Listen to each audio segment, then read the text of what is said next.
Salam, selamat pagi jemaat yang terkasih di dalam Tuhan. Salam sejahtera untuk kita sekalian. Pagi hari ini sebelum kita melangkah masuk di dalam hari yang baru, marilah bersama-sama kita mendasari hidup kita dengan mendengarkan renungan firman Tuhan. Dan sebelumnya, mari kita berdoa terlebih dahulu. Bapa kami yang bertahta di dalam kerajaan surga, sungguh Tuhan, pada pagi hari ini hati kami limpah dengan ucapan syukur karena Engkau masih memberikan kami kesempatan untuk kami boleh menikmati hari yang baru, udara yang baru. Kami bersyukur, biarlah pada pagi hari ini sebelum kami masuk di dalam hari yang baru, terlebih Tuhan, kami akan mendasari firman, mendasari hari-hari kami dengan firman Tuhan. Kami mempersiapkan hati kami agar renungan firman Tuhan pada pagi hari ini benar-benar dapat memberkati kami. Kami terima firman-Mu dengan ucapan syukur. Haleluya. Amin. Saudara yang terkasih, judul renungan pada pagi hari ini adalah penghiburan di dalam Tuhan. Sama-sama kita akan membaca di dalam 1 Tesalonika 4 ayat 13 sampai 18. Saya akan baca firman Tuhan. Selanjutnya, kami tidak mau, saudara-saudara, bahwa kamu tidak mengetahui tentang mereka yang meninggal, supaya kamu jangan berduka cita seperti orang-orang lain yang tidak mempunyai pengharapan. Karena jikalau kita percaya bahwa Yesus telah mati dan telah bangkit, maka kita percaya juga bahwa mereka yang telah meninggal dalam Yesus akan dikumpulkan Allah bersama-sama dengan Dia. Ini kami katakan kepadamu dengan firman Tuhan, kita yang hidup, yang masih tinggal sampai kedatangan Tuhan, sekali-kali tidak akan mendahului mereka yang telah meninggal. Sebab pada waktu tanda diberi, yaitu pada waktu penghulu malaikat berseru, dan sangkakala Allah berbunyi, maka Tuhan sendiri akan turun dari surga, dan mereka yang mati dalam Kristus akan lebih dahulu bangkit.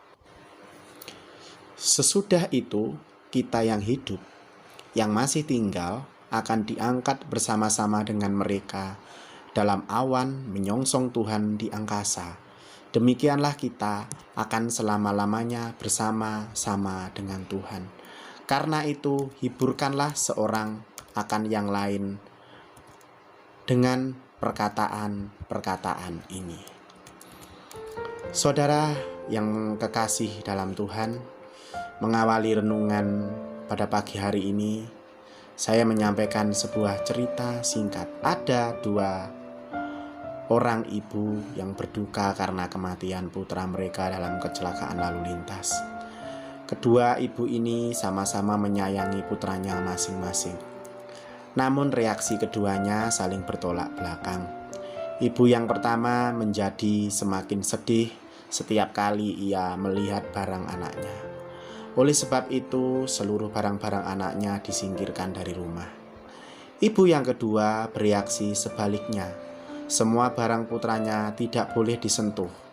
Kamar putranya tidak boleh diapa-apakan. Pakaiannya tetap di lemari atau di gantungan. Pokoknya dia sangat sedih jika semuanya itu lewat dari hadapannya. Saudara, kalau kita berada di posisi yang berduka, barangkali kita mengalaminya, maka akan timbul perasaan hilang arah hidup, hilang arti hidup, dan pada akhirnya hilang pula fungsi hidup, dalam arti tidak beraktivitas. Ada perasaan kehilangan atau perasaan ditinggalkan. Mereka tidak punya harapan lagi, tidak punya siapa-siapa lagi. Kesedihan terus melanda ketika ingat orang-orang yang kita kasihi. Dalam keadaan itu, bagaimana seharusnya kita bersikap? Apakah boleh atau tidak boleh lagi mengingat Dia? Mungkinkah atau masihkah kita punya hubungan? Apa yang menguatkan kita sehingga kita dapat menerima sekalipun mengingatnya? Firman Tuhan hari ini yang memberi kita penghiburan tentang pergumulan yang berat ini.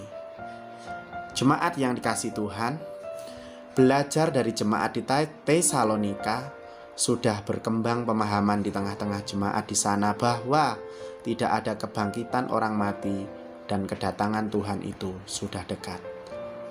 Mereka bertanya, jika tidak ada kebangkitan orang mati dan apalagi jika kedatangan Tuhan Yesus kedua kali sudah dekat, bagaimana dengan orang-orang yang kami kasihi yang telah meninggal? Saudara, Paulus menjelaskan bahwa orang yang meninggal dalam Tuhan Yesus, maka yang terjadi bagi mereka ialah, yang pertama, mereka yang telah meninggal dikumpulkan oleh Allah. Itu ada di ayat 14. Paulus menjelaskan bahwa orang yang meninggal dalam Tuhan Yesus, maka yang terjadi bagi mereka ialah, yang pertama saudara, mereka yang telah meninggal dikumpulkan oleh Allah. Itu ada di ayat yang ke-14. Ini adalah sebuah kepastian bahwa seluruh orang percaya yang meninggal telah dikumpulkan oleh Tuhan di suatu tempat. Mereka bersama-sama dengan Tuhan dan bukan bersama dengan iblis. Sehingga kita tidak perlu takut kepada orang yang meninggal, mereka yang sudah tenang di sana. Kita disinilah yang belum tenang. Yang kedua, mereka yang mati akan lebih dahulu bangkit. Itu ada di ayat yang ke-16. Ini juga sebuah jaminan bahwa yang bangkit itu ialah tubuh dari setiap orang yang meninggal, di mana Kristus adalah yang sulung dari kebangkitan tubuh roh itu sendiri. Kematian adalah pintu masuk pada kehidupan berikutnya, sehingga setiap orang percaya tidak takut akan kematian sebab ada kebangkitan. Paulus berkata di dalam Filipi 1 ayat 21, "Karena bagiku hidup adalah Kristus dan mati adalah keuntungan."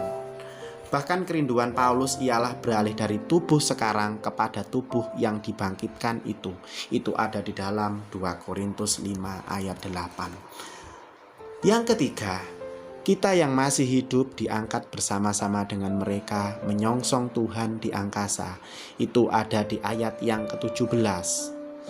Ketika Yesus datang kedua kali untuk menghakimi, maka orang yang masih hidup saat itu tidak mati lagi, tetapi bersama-sama dengan orang yang sudah meninggal sebelumnya diangkat oleh Allah menyambut kedatangan Tuhan di angkasa. Kita bersama-sama dengan Tuhan selama-lamanya. Inilah yang disebut puncak kehidupan orang percaya. Artinya kita yang hidup dalam Tuhan akan bertemu kembali dengan orang yang sudah meninggal dalam Tuhan.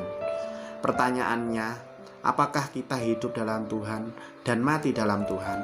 Sama seperti yang dikatakan Paulus, sebab jika kita hidup untuk Tuhan, dan jika kita mati untuk Tuhan. Jadi baik hidup atau mati, kita adalah milik Tuhan. Kristuslah yang menghubungkan dan mempersatukan kita dengan yang ada dalam kenyataan dan mereka dalam kenangan.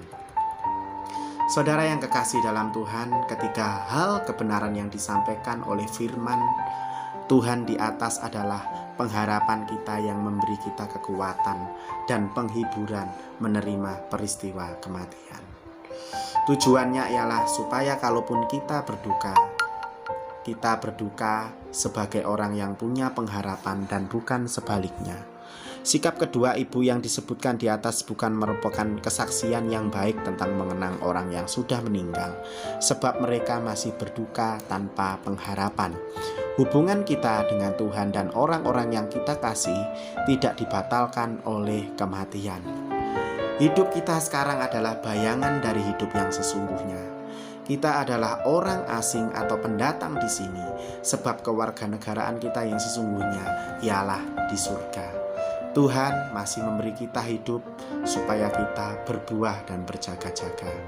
Hiburkanlah seorang akan yang lain. Kiranya renungan firman Tuhan pada pagi ini memberikan pengertian bagi kita. Ada penghiburan di tengah-tengah duka cita dan ada sukacita di dalam Tuhan melalui penghiburannya. Selamat pagi, selamat beraktivitas. Tuhan Yesus memberkati kita semua. Amin.